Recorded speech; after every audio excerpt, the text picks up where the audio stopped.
welcome to Big Muddy Mayhem, the podcast where we talk about true crime and bad behavior in the Midwest. Each week, we'll bring you 2 stories from the heartland that might break your heart, but we hope to entertain you along the way. I'm Janet O'Brien. I'm Tracey Laricha. Hello! Hello! Janet! Oh, my gosh. It's been a week, and now we're already into Thanksgiving. I don't even know what's happening. It's the week Do we before have Halloween? No. Oh, gosh. Christmas. Woo! Oh, I have to show you something. Okay. My mom sent me this text today because they ordered something online for Thanksgiving. And they're like, oh, this is a great idea. And so my mom sends it to me and she's like, oh, yeah, here's what I ordered. Oh, dear. A turkey with a big old pumpkin between its legs. And here is what I got. Oh, that pumpkin is, man, this turkey is doing very unspeakable things to the pumpkin. He's throwing his head back in what is either agony or ecstasy or possibly both. I don't know. And my dad thinks it's so ridiculous, they're just keeping it up. Oh, my gosh. Well, you know, the Pilgrims would have wanted it this way, and if you have anything to be grateful for this holiday season, just be grateful that you are not that pumpkin. Because something unspeakable is happening there. This is not what our founding fathers wanted for us. Oh, God. Are you okay? Yes, I'm fine. Can I get you anything? A pumpkin? No, it's a ham, Tracy. It's a ham. The clown ham. I love calling back our stories. Oh, the clown motel with the ham. Anyway, I think we have 2 stories, do right? We have better stories to tell. Yes, I do. think we do. I do. All right, well. So we're doing listener stories. Listener recommendations right? for November. This is from our friend Jolena. Yay! Hi, Jolena. So she sent this to us, and I was like, heck, that sounds fun. Probably we could have used it a little bit more in the Halloween episode, but not really. It's just okay, more stories. Though. Yeah, it's but it's fine. fine. It's fine. It's fine. It's totally fine. No. So I am going to be talking about the Hartford Castle. Okay. It's in Hartford, Illinois. Oh, I am also in Illinois this week, but not at a castle. Hartford, Illinois is just south of Wood River, and it's a little bit east of Edwardsville. So it's like right on the river. So just just over the river, not very far from St. Louis at all. Yeah, it's probably about 30 minutes. So, but it's on your way. It's like the last city that you hit. On my way to where? To Wood River, Illinois. Anyway, there was a man by the name of John Bizantz, Biszantz. That's a fun name to... Bizantz. Bizantz. I'm going to just call him John. It's none of our business. He was born in Marietta, Ohio in 1861. Mm-hmm. As a teenager, they ended up moving to Evansville, Indiana, and he became a carpenter. Okay. While he saved up his money being a carpenter in Indiana, he ended up saving up enough to move to St. Louis, Missouri in 1882. Well, he's got St. Louis kind of money. Yeah, exactly. It's like, well, that's where to go. You know, I got to make my money there. He ends up meeting a carpenter's daughter by the name of Lily Black. No, if he were a carpenter and she were a lady, would he marry her anyway? Oh my God. Sorry, I didn't mean to make that right when you were taking a sip. Lily, she was also from St. Louis. She was from St. Louis. Mm-hmm. They ended up getting married May of 1883. Okay. they decided to build a home in St. Louis, and the real estate during this time in the early 1880s was super hot. Okay. So they built a house, and instead of making it the forever home, they just sold it for profit. Completely right. Yeah, just like we're going to be here for a little while, and then we're going to turn this into cash. Right. And so once they did that, they're like, oh, we could make, he's a carpenter. We could do this for a living. Mm-hmm. And so they started buying homes and flipping them before that was an actual thing. Like, look at you, little 1800s hipsters. Aww. They did this for 13 years straight, and they made a lot of money. Like, and a lot. She learned how to make really good sourdough and her own kombucha. And she got really into knitting. Oh, my God. Oh, we are not trying to push away our younger listeners. We are not. No, all of these are good things. I'm just saying. Everything old is new again, kids. Exactly. And all of you new kids are going to be old soon. Anyway, so they did this for about 13 years. They end up adopting a girl by the name of Edna. However, in 1890, Lily, the wife, she ends up passing away at the age of 29. Okay. Because, it's the late 1800s. John, he ends up working a few more years doing the whole flipping houses thing. But by the time he's 35, he's like, I'm done doing this. I'm going to retire at the age of 35 because that's how much money he has made. Oh, wow. Okay. And what's going on with Edna? Well, he ends up becoming a single father with a lot of money and a lot of time on his hands now. Okay, good. So he decides, you know what? I want to do something else. He's always got to have a project, right? Okay. So he ends up finding a 40-acre plot of land over in Illinois, and he purchases it on September 22nd in 1896. Okay.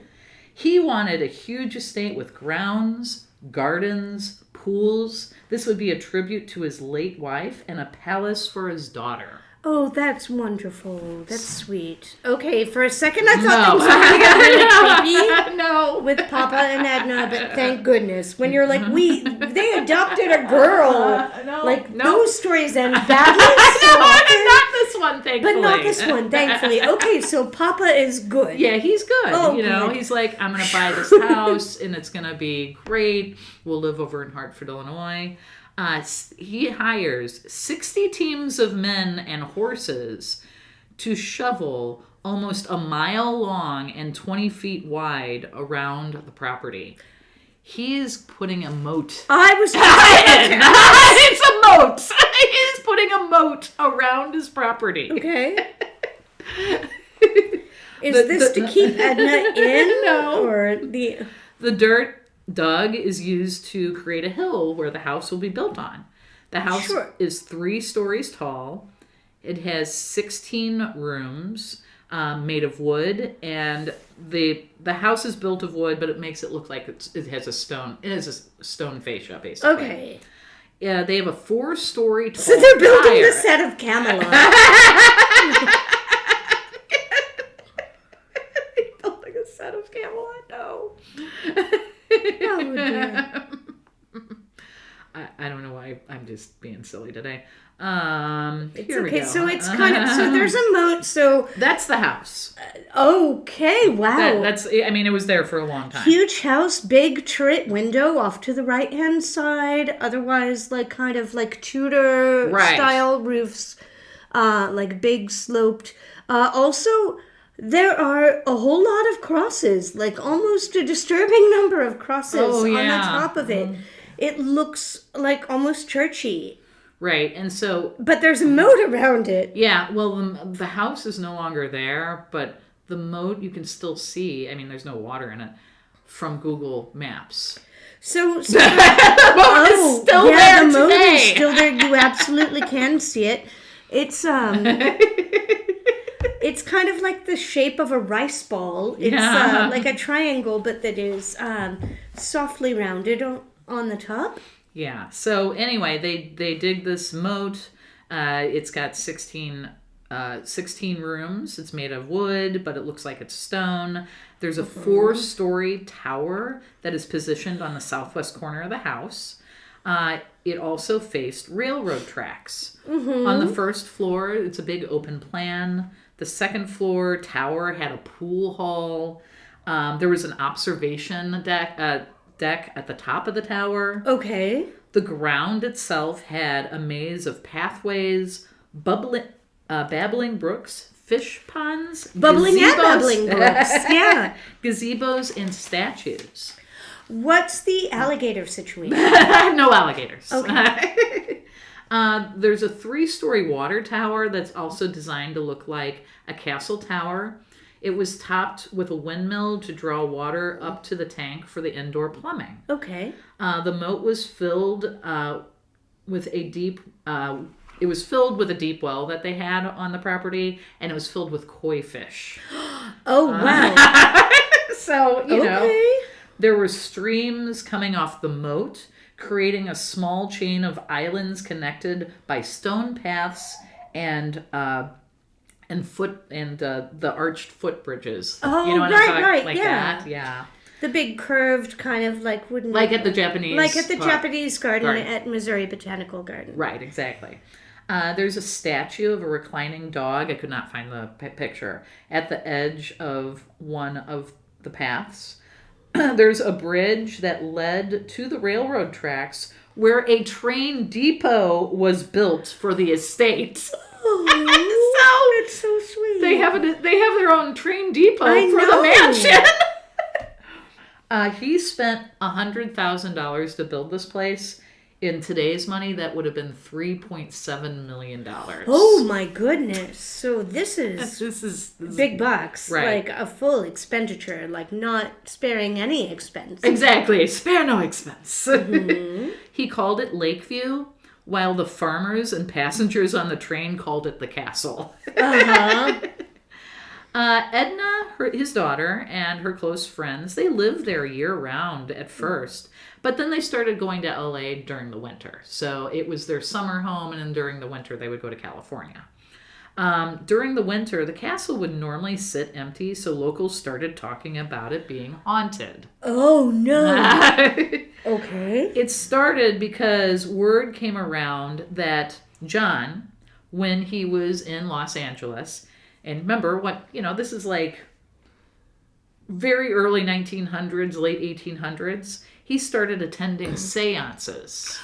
Oh, this is like right around the time the spiritualism Exactly. is really, really big there. Yeah, so he's over in Los Angeles doing these seances, and the little country folk around Hartford are like, yeah, he's dabbling in some stuff that's probably haunted. He's got the devil in him. Right. So it started because of that, and they were saying, well, he's doing the seances because he's trying to contact his dead wife. Uh-huh. So Man, spiritualists did the really truck in that. Like exactly. At a point in time when people died unexpectedly and early all the time, like, man, if you're a parent and you're grieving your child. Right. I mean, spiritualism really came about because of the Civil War, because so many people lost people, and so they wanted to reconnect with them. I just want to talk to my son one more time. I just want to make sure that my husband knows that I love him. I just want to make certain that, this baby that died and at 3 days old was... Clearly, he's still mourning his wife. He's like, well, I'm going to build this tribute to my wife, and I'm going to take care of her daughter, and I have a lot of money. Everything is fine. I'm going to carry on for you. But, he still misses his wife. So, in 1912, the Justice League, not the superheroes... A do-good citizens group wanted to debunk sketchy spiritualists in Southern California, where he was. So John went along with this, saying, you know what? You can go ahead and try to prove, because I want to prove it's legit. Because he, according to John, when he had been doing these seances, he got to see an apparition, and he spoke with it and ended up kissing it a peck, believing it was his wife. Oh, gosh. So on March 3rd, 1912, a trap was set, and they ended up arresting the famous Carrie Sawyer, a well-known medium. Oh, okay. About Carrie Sawyer.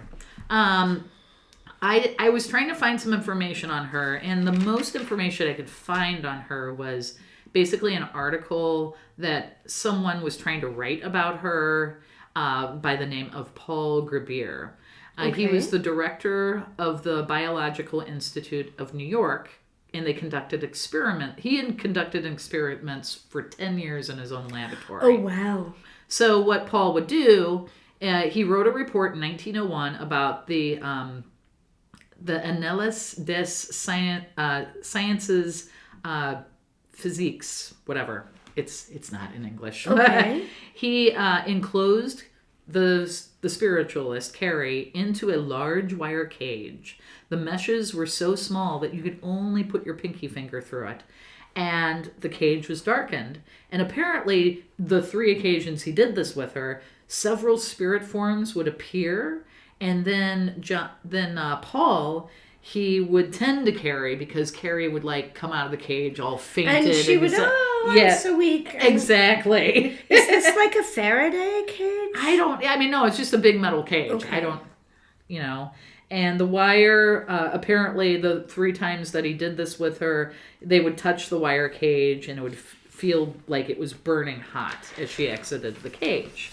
So Paul, he really, when he was doing all his experiments with her, he really wanted to take her on a 3-year tour where they were going to tour England, France, and Egypt, but he ended up dying of an accident. So they ended up she was a big deal until she got caught. Fair. And someone was running experiments probably really believing that it was true, which is, sad. Anyway, John, he was labeled as a grieving, wealthy chump. So he ended up leaving Los Angeles and going back to the Lakeview house. Right. Reporters ended up tracking him down, and they wanted to talk about how eccentric he was, and they kept talking about how him living in that big castle was creepy, and so the reporters wanted to sensationalize things, so they jumped on the ghost train. Oh! So they started making reports about the People ghosts. all over the world can join and start a ghost train. So on February 1913, a burglar was arrested for breaking into the castle and spending the night. The burglar said after he was arrested that he was coaxed into the castle by a ghostly woman. Ooh. And it trapped him inside the mansion. Which a woman? The news reporters used the ghost angle in their stories that exaggerated them for years to come. After the burglary, John was like, I'm done with this guy. I don't want to live here anymore. So he ends up selling the house for $50,000. Remember, he built it for $100,000. Right. Oh, so he's taking the math on this. Yeah, so he's selling it for $50,000. And this guy by the name of Ronaldo, he wanted to turn it into the Lakeview Military Academy. That lasted 1 year. I kind of feel like you can probably almost never fully trust a man named Ronaldo. I know! Oh, wait, there's more. Oh, dear. Ronaldo, who bought it, defaulted on the mortgage, and John sued him and took possession of the property again. Fucking Ronaldo. Then a group wanted to turn it into a roadhouse, but when the project failed, John took it back again. Also, Ronaldo's Roadhouse, I would go there. Would you not go there? But wait, there's more. Wait, there's more. Okay. He sold it back to Ronaldo. Oh, so now it is Ronaldo's Roadhouse. And Ronaldo claimed now he was a doctor, and he wanted to turn it into a sanitarium. Dr. Ronaldo's Roadhouse. Sanitarium, and I also hope that they have wings. It better have wings. I want to go there for mental health and hot wings. Oh my God. Dr. Ronaldo's house of health and hot wings. Tell me that we wouldn't be in the car right now if such a place existed. Go and check it out right now. Gotta go. Oh my God. Bring your own celery. Oh God. Sorry, carry on. You're fine. By the 1920s, when that project failed, John was like, I'm done. I'm done. He's like, I'm done. I'm just moving back to Los Angeles. I don't care anymore. During Prohibition, stories started to change from ghost to moonshine. So one spirit to another kind of spirit. Hey. This is the only thing that could improve, like Dr. Rinaldo's House of Health and Hot Wings, plus moonshine.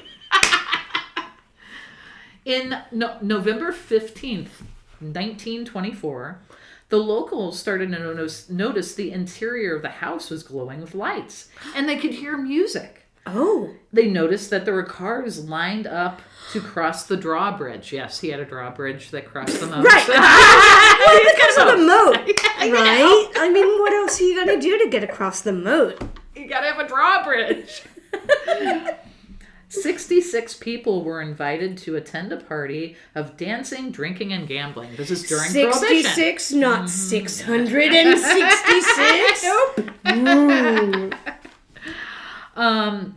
The host was the notorious East Side gangster from East St. Louis, dressed up Jimmy Overstreet. Jimmy Overstreet. And we already talked about him some already. We did.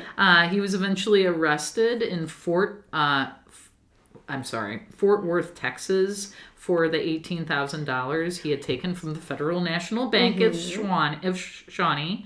Also, he was suspected of murder of Joseph Marshall. He was a gangster of East St. Louis. Apparently, when he was caught for this thing, it was another thing he got caught. He talked about this party. Oh. Let me tell you about the party. The parking attendants were on hand to guide the cars where to park, and guests were ushered into the house. One by one, the guests were led into a back room, relieved of their cash and jewelry, and held hostage till the morning. Oh, relieved of all that pesky cash and jewelry. Let me just take this from you.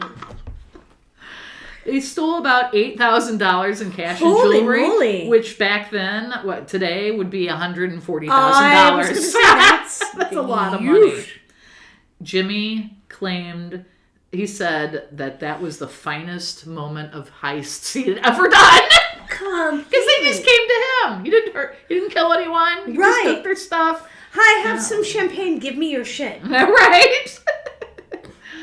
In 1930, a clerk at the Lakeview train depot was tied up, robbed, and his head was taped, and he was dumped in a cornfield. Oh, wow. So that was really the only actual murder. That happened.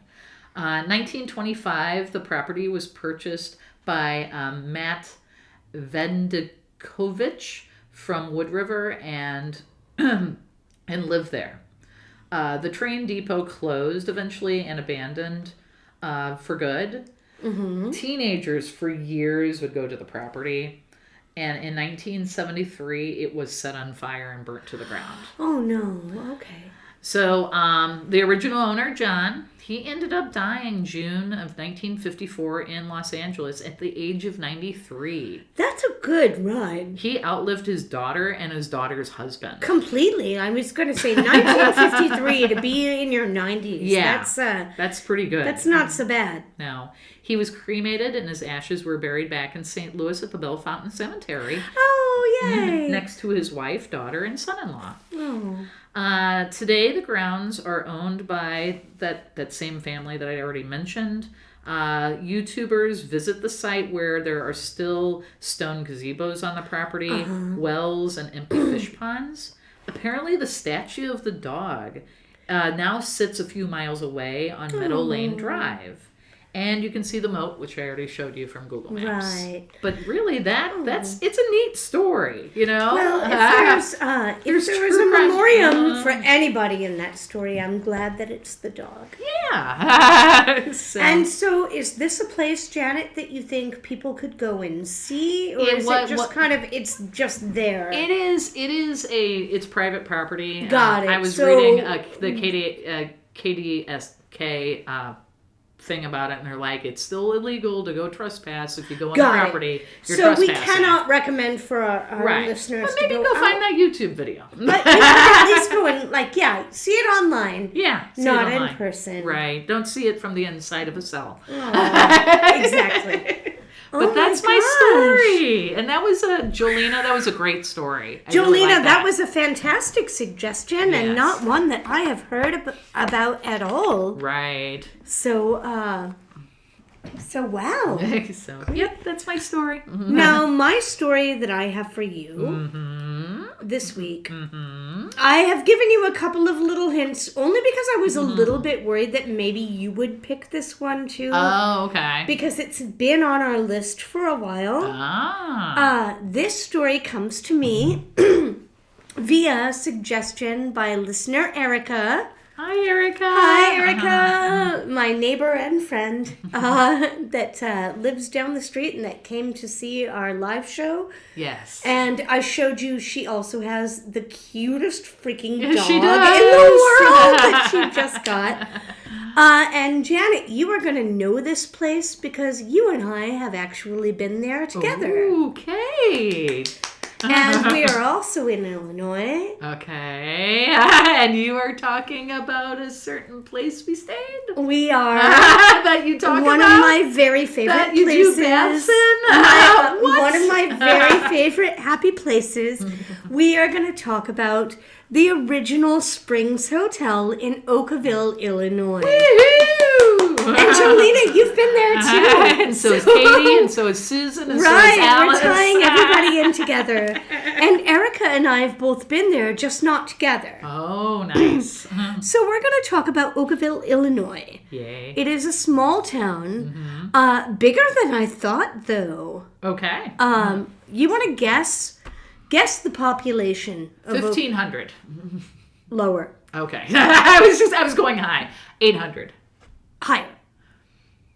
1,200. We won't go through $1. 1,351 people, which is bigger than I would have thought. No, that is bigger. Literally, Oakville is this hotel and a gas station and a couple of fast food joints. Wow. Clearly, I would have failed at Price is Right because I said Oakville. Anyway, there's very little to do in the area, but there is this hotel. And this hotel starts in 1867. Okay. We're going to go through all of the history here. You've been there. We both have buildings this week. I know. We're talking about buildings this week and in we're Illinois. Also in Illinois. And I've got some mob ties in my story too, Nice. so stay tuned. Rudolph Plague. Okay. It's Plegge. Okay. So it's spelled Pleggy, but it's pronounced Plague, which is weird for a hotel that is like meant for you to take the waters so that you don't get the plague. Rudolph Plague, he's a saddle maker. He makes like saddles and bridles and stuff for horses. Okay. And he hires somebody in the town to make him a tea kettle. Okay. And the tea kettles just start like breaking and like boiling through. Oh, no. You know, all the way. And he's like, you're using crap tin. Like, look at this. This is so weak. Yeah. And so the kettle maker is like, all right, well, I'm going to make you one that's got copper in it. Oh. And then the copper starts boiling through.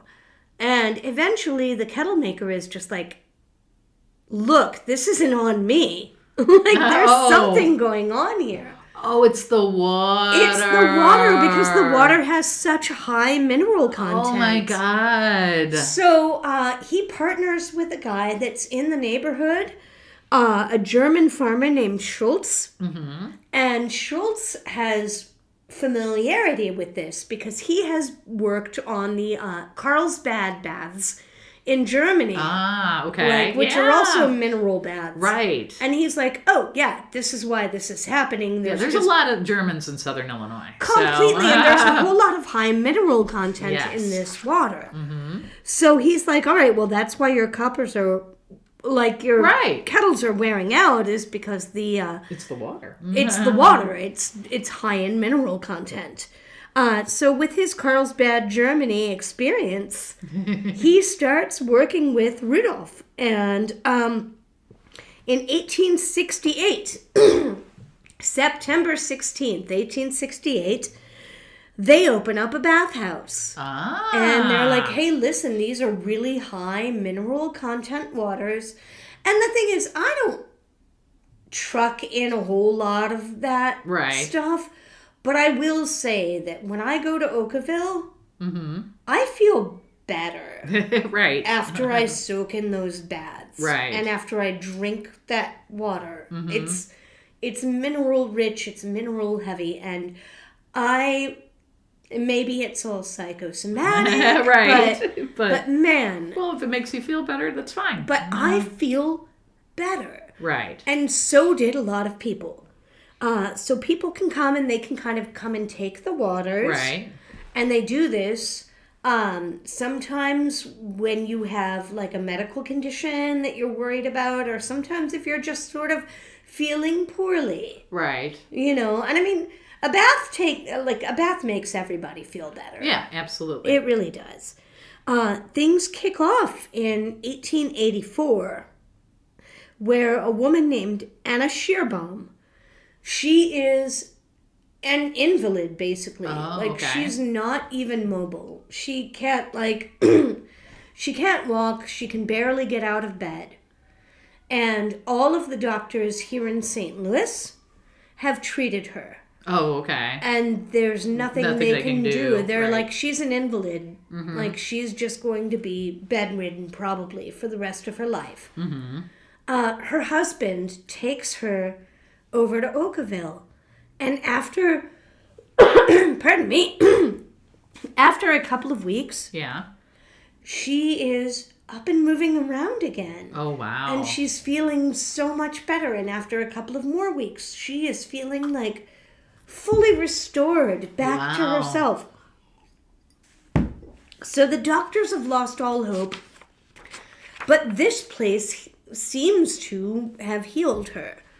She talks to her husband, who was Reverend Shearbaum, and she's like, oh my gosh, this is a miracle, this is the Lord's work, and we really, really need to let other people that are in need know about this.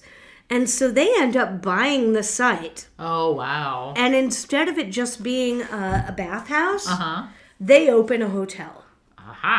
1885, so the hotel opens. And during the building, there is one man, we don't know his first name, his last name is Meyer. Mm-hmm. He was a threshing man, which means he's kind of putting in the boiler room. Okay. And all of this stuff to kind of like add to the hot water and the pressure. A boiler is being put in place and it explodes. And so he's pretty much just scalded to death. Oh, my. Like, really terrible. Way to go. So building the engine room, there's one man that dies in 1885. And that's not the end. 1890. So the Reverend and his wife have the place for a little while. Okay. And then they end up selling it. And in 1890, they're purchased by the Schreiner brothers. Okay. Who had also benefited from the waters. One of them had also medical problems that seemed to be better from these mineral heavy waters. 1891, after the Schreiner brothers buy it, the hotel is burned to the ground. Oh, wow. Somebody has some kind of beef with the owners of the hotel. Now, we're still not sure if that is somebody that had beef with the brothers or if it's somebody that had beef with Anna and the Reverend. Ah, gotcha. But one way or another, it's over. It's useless. It's built like Burnt. fucking leveled. Yeah. Right. The brothers, they rebuild, and they also start to bottle water, which if you go to the Original Springs Hotel now, you can bring, I think, up to 2 gallons of water back, like, with you. And I always do. Like, when I go, I bring my little jug, and you fill it just from the same tap that they, like, pour your bath from. But way back then, they weren't okay with that. They were like, all right, well, if you're going to bottle water and sell it, then it needs to be from a separate source other than the baths. Mm-hmm. So the health department shuts them down. Oh. And they're like, look, after all of this expense of rebuilding and not being able to sell the water to recoup any kind of cost, they sell it back to the Reverend.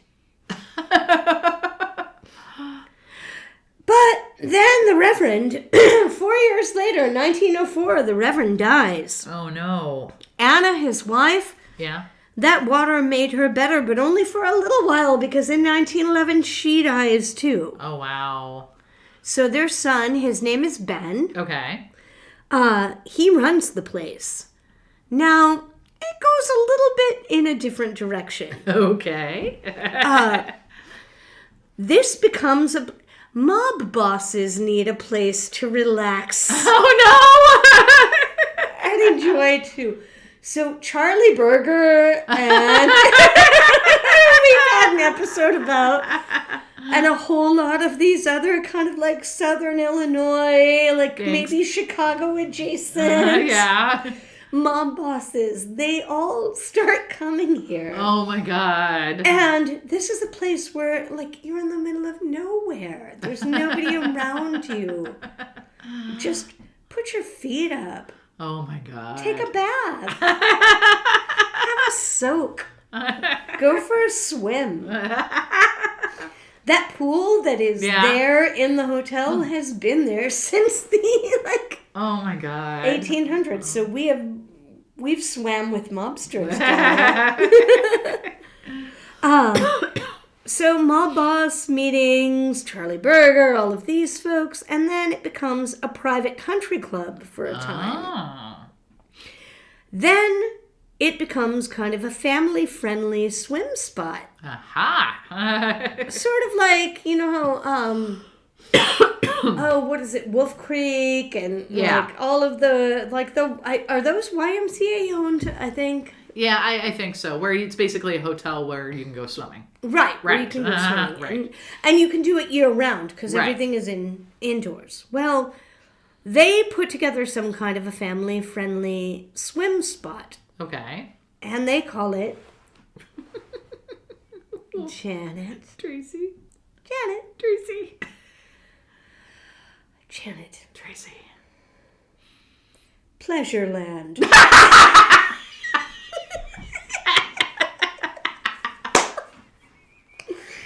I swear you pick your stories because of things like that. I really do. Get in the car, Jimmy. We're going to Pleasureland. Okay. Sorry. Boss, I'm going to need Friday off.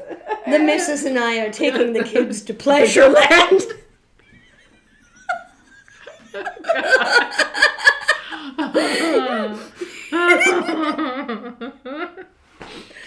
So, there's that. Yeah. Pleasureland.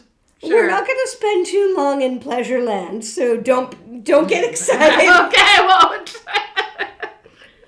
In 1965, they do open up the second restaurant in the hotel, and that's the Boiler Room. You remember that little bar that was like that place was open until 1 a.m. Ah, okay. So if anybody wanted to stay up, that's where they went. Then that's where you can go. And they do karaoke and all of that, and it is a dive bar, a very definition of a dive bar. There are darts, there's pool, There's music.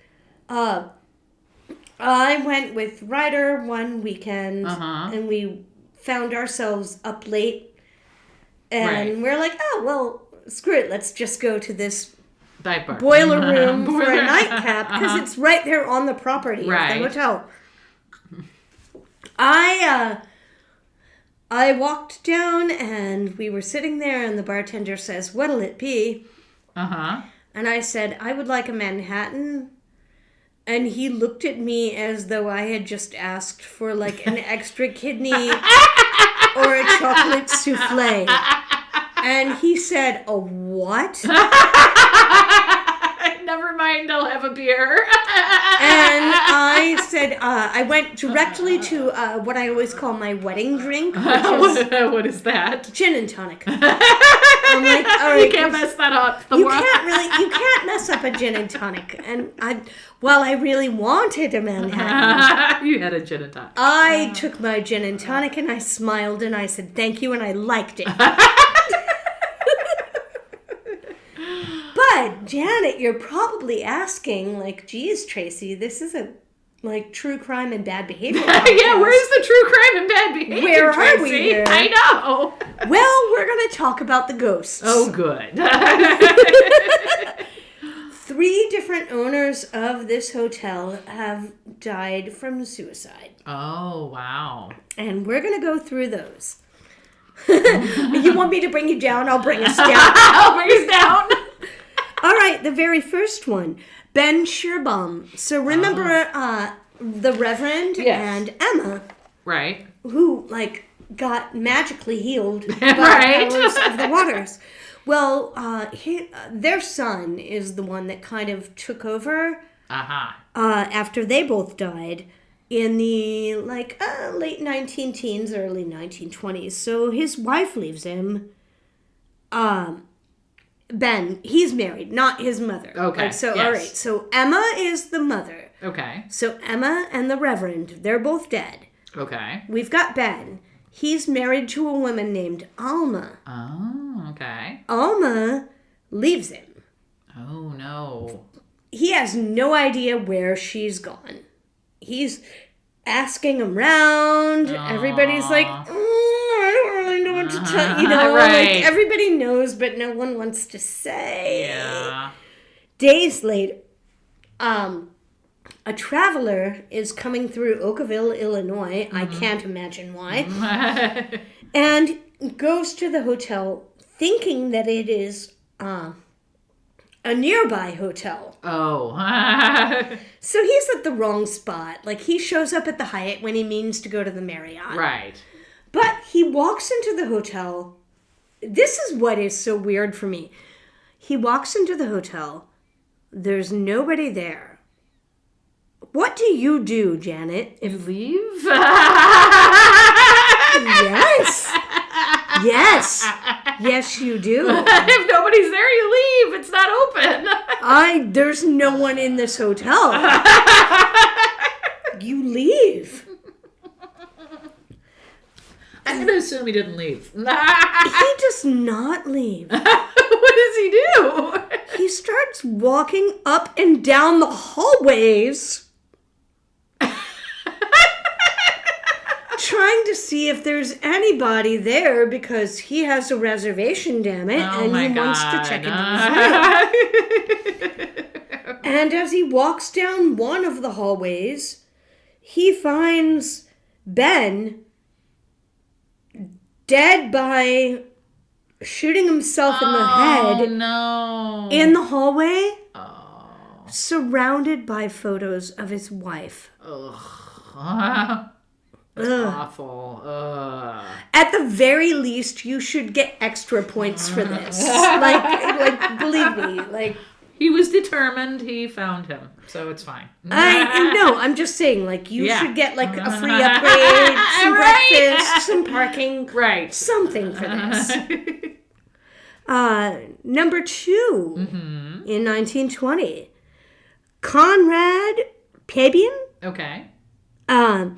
He was the one that kind of made this space a good hangout for gangsters, mobsters, because this is in the 20s.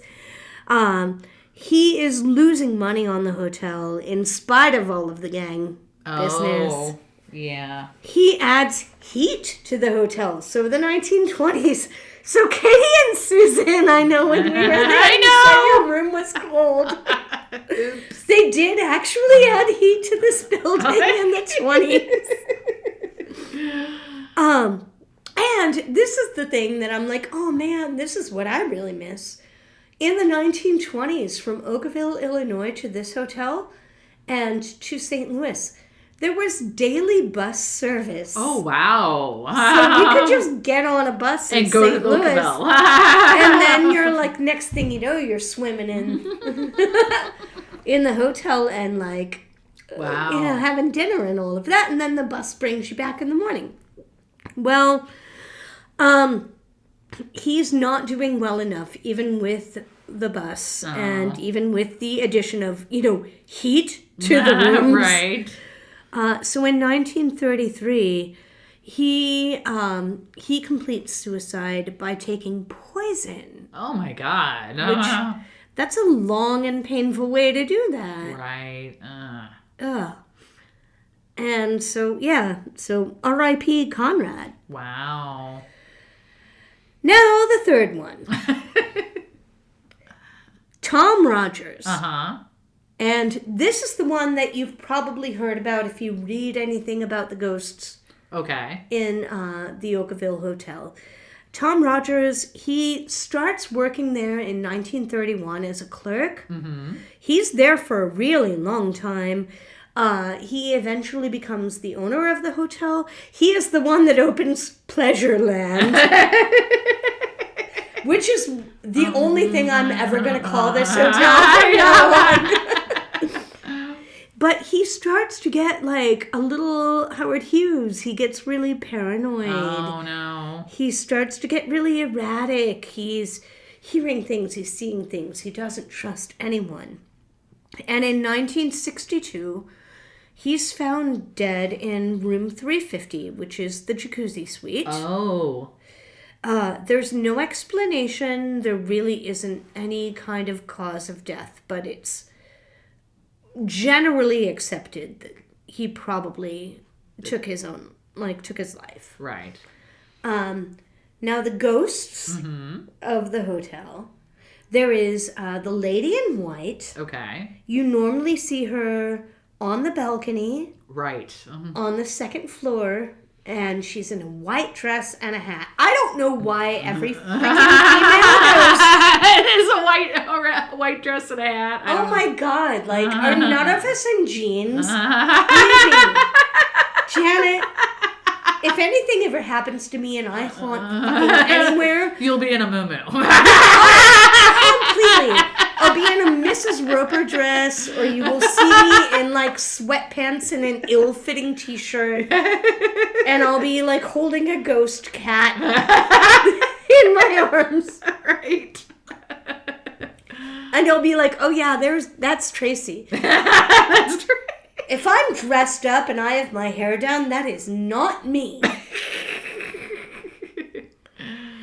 So the lady in white is said to be Emma, and she is sometimes seen in the restaurant, but frequently, like I said, either in room 350 or the second floor balcony or the men's bathhouse. Which, go on, Emma.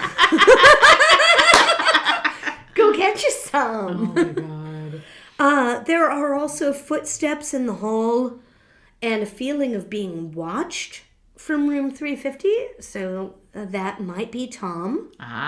The latest, owner. Right. And there are also high EMF readings. Ghost Hunters has been there. Okay. They didn't really think that they felt that the area was haunted, but that there is just like a high mineral concentration because of the water, and then there's high EMF. Right, yeah. Because of all of the limestone in the water and all of that. And so that might be why people feel weird or feel watched. Sure. You know that I am the most skeptical person about ghosts. Right. You know that Ryder really does believe in ghosts. We have both spent the night there a handful of times, and he's like, oh, bullshit, that place isn't haunted. So, I mean, I've never felt...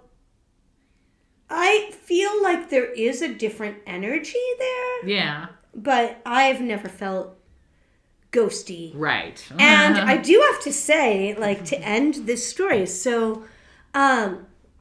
Ryder and I went one year for his birthday. I booked us because you can go and spend the night there. It's very affordable. Yes. The food is so good. Right. And the rooms, I mean, it's outdated. Yeah, it is outdated. So but it's still fine. You're not going to have the world's most comfortable bed. Right. And you are not going to have the world's most updated room. Right. But as far as a place to go, it has a beautiful indoor pool that is lovely, and it's a nice place to stay, and the food is so good. Right.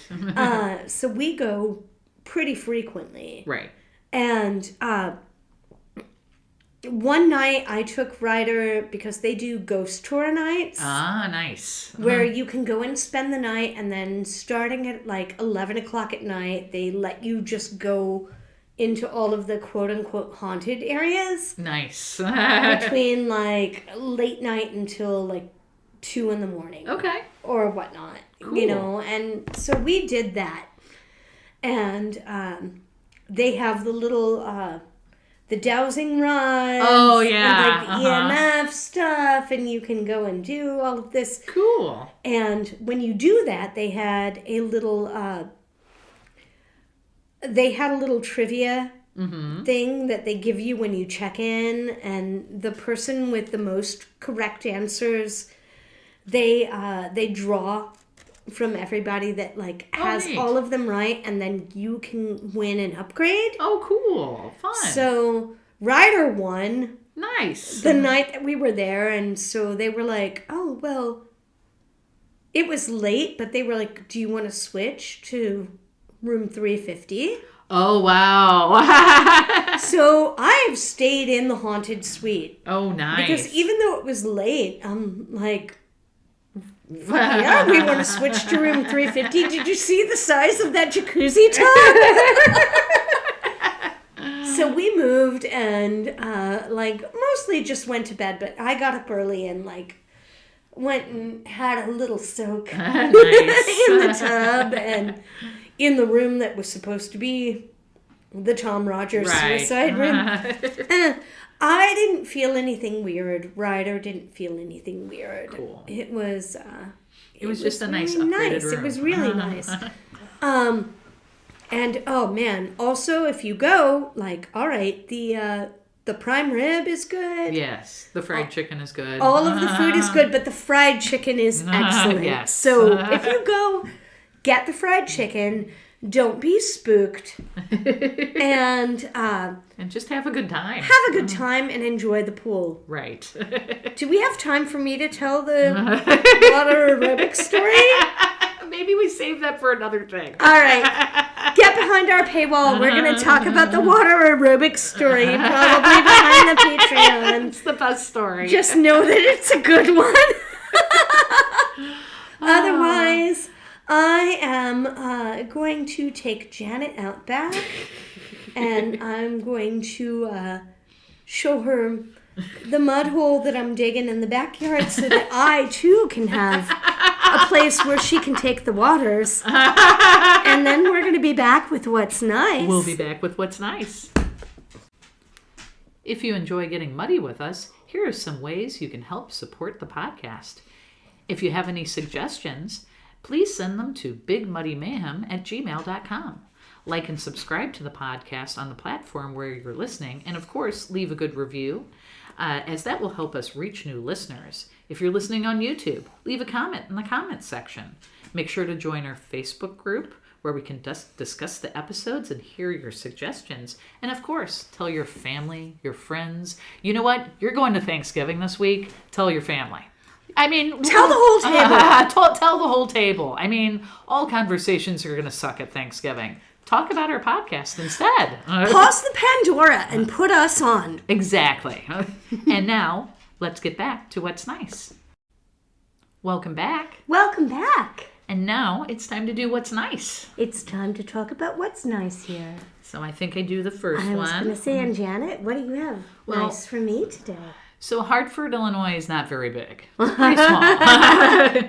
But it just so happens right on the edge of it, we have the Lewis and Clark State Historic Site. Oh, okay. Camp Dubois, D-U-B-O-I-S. I am so Dubois? bad. Dubois, yes. So that is where... Like W-E-B, W... It was D-U-B-O-I-S. Okay, but the first name. It's just the camp. It's a camp. Okay. Camp Yes. Because there's W.E. Dubois, right? Isn't there? I don't know.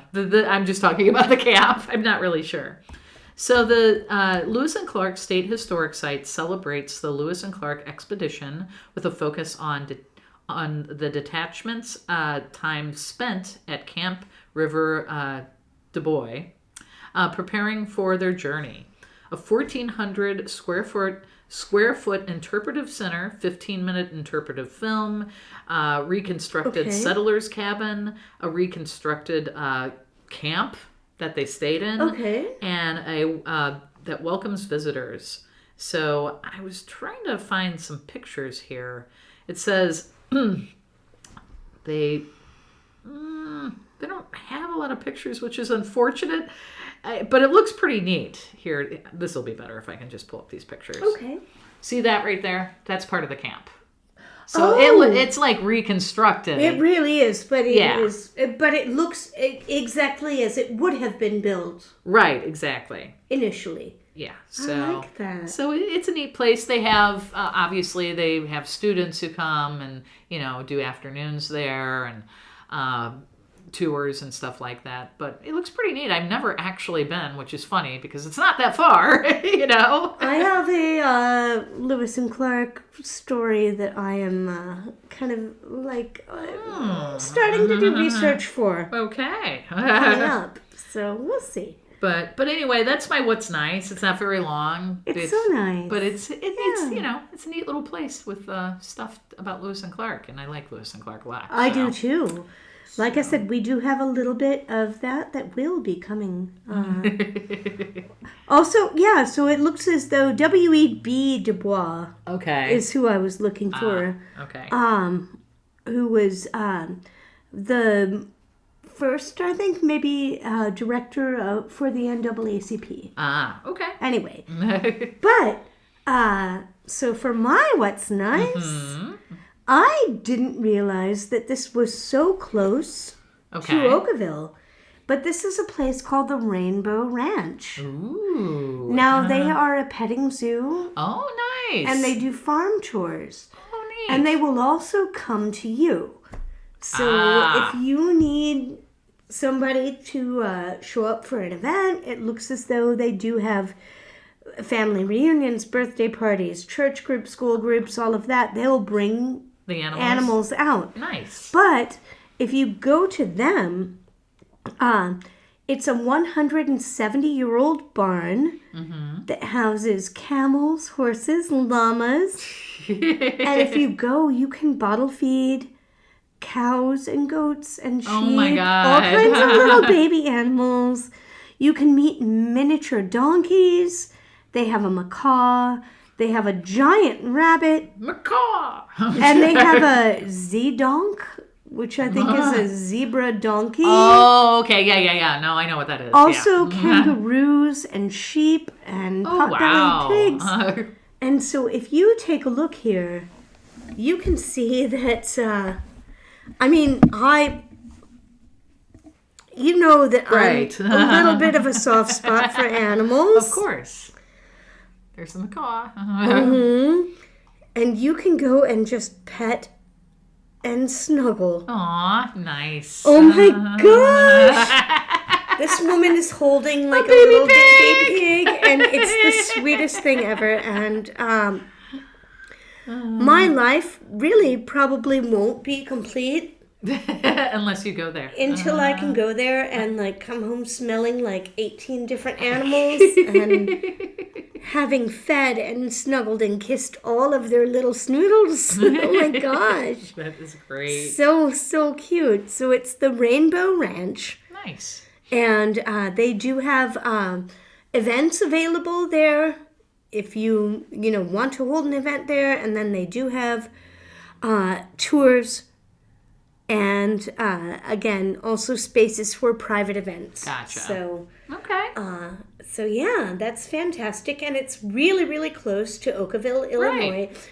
So I mean, I can't think of anything nicer than getting to go and like cuddle a baby llama, right? And then go take a nice hot bath, right? And then go swim in a pool, and then eat some fried chicken for dinner.